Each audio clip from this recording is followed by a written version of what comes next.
Wabarakatuh. Jumpa lagi dengan Bang Prabu di live streaming siang hari ini.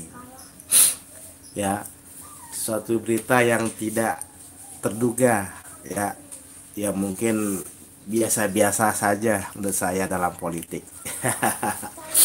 Dalam wawancara semalam di Jakarta Fair, Pak Anies Baswedan mengatakan ya akan menemui Pak Prabowo ya menjelang Pilkada Jakarta 2024 dan juga tentunya bersafari politik menemui ketua-ketua umum partai politik ya dalam rangka komunikasi politik jelang Pilkada Jakarta 2024. Ya hal yang biasa dalam politik yang dinamis terutama di Indonesia ya.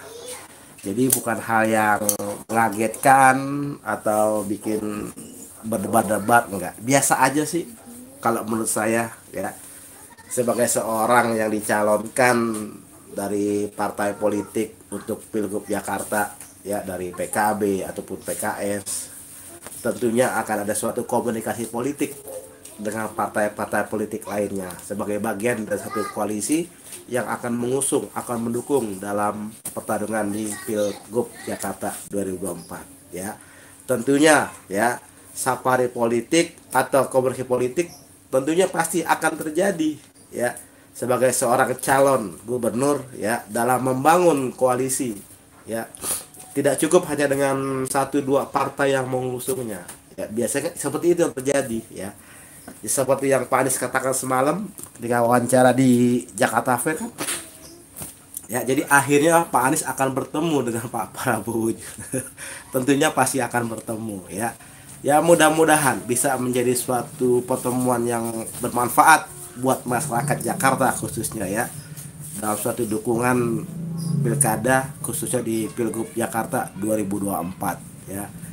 Dan tentunya tidak hanya Pak Prabowo yang akan ditemui selaku ketua Parpol Gerindra, mungkin partai-partai yang lain juga pasti akan terjadi komunikasi politik ya.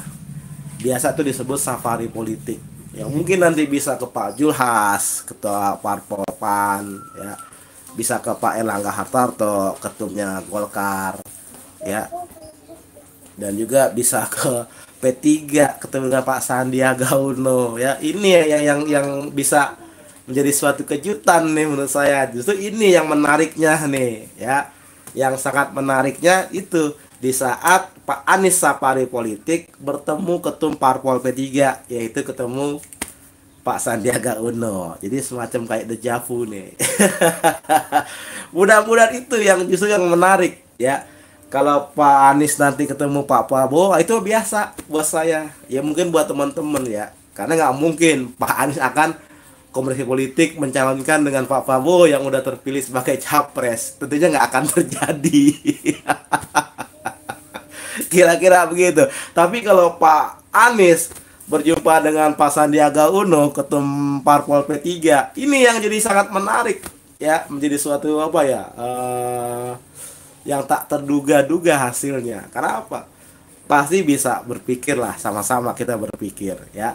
Pak Sandi kan lagi apa, P3 ini agak-agak turun nih ya, sampai nggak lolos di Senayan di DPR pusat.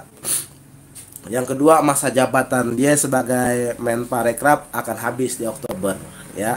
Entah terpilih atau tidak, kemungkinan tidak kalau saya, karena kan P3 tidak menyumbang nih secara di parlemen ya. Ya biasalah tawar menawar politik ya, walaupun P3 bagian dari koalisi itu menjadi satu pertimbangan ya, atau mungkin diganti dengan yang lain. Ya tentunya suatu hal yang menarik apabila terjadi itu lobby-lobby politik ya kan, komunikasi politik yang ya saling menguntungkan khususnya buat masyarakat Jakarta ya. Ini ya yang menarik buat saya nih ya. Kalau Pak Prabowo akan temui apa, Pak Anies akan temui Pak Prabowo itu hal biasa, atau Pak Anies ketemu Pak Julhat itu hal biasa kan gitu, atau ketemu apalagi ketemu AHY di Demokrat hal biasa kan gitu. Tapi kalau ketemu Pak Sandiaga Uno, ketum P3, ini menjadi hal yang sangat luar biasa menurut saya. Bagaimana menurut teman-teman? Ya, komentar. Kita ngobrol bareng siang hari ini. Jangan lupa seduh kopinya.